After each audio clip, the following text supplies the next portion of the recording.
Certaines affaires ne sont jamais officiellement résolues, pas faute de preuves, mais parce que la vérité mène trop loin. Ce dossier en fait partie. Voici l'histoire d'un appel qui n'aurait jamais dû être enregistré. Nous sommes en 2014.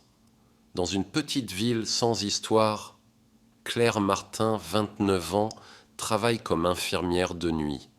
Elle est décrite comme discrète, ponctuelle, sans problème particulier.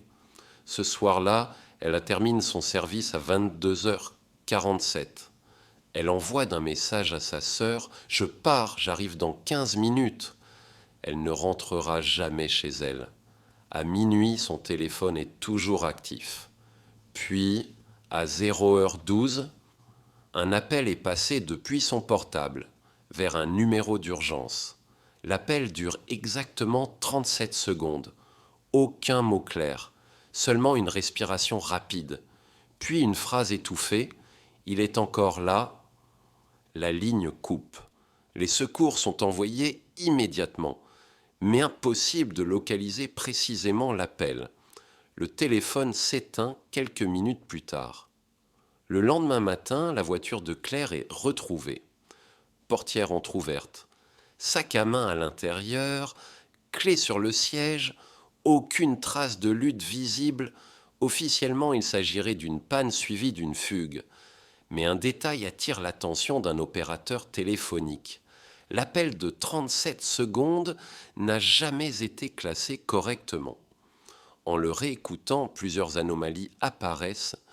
Une seconde respiration, plus lente, plus grave, qui ne correspond pas à la voix de Claire, et surtout un bruit de fond régulier, comme un signal mécanique.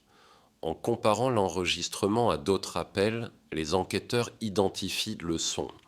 Un portail automatique, le même modèle que celui d'un parking souterrain situé à moins d'1 kilomètre.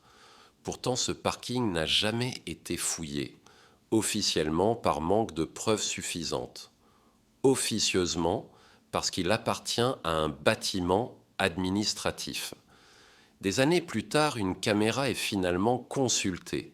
Les images sont de mauvaise qualité, mais on y distingue une silhouette, puis une autre. À 0h13, une voiture quitte le parking. Ce n'est pas celle de Claire. Son véhicule, lui, n'apparaît jamais sur les images. L'affaire est discrètement classée.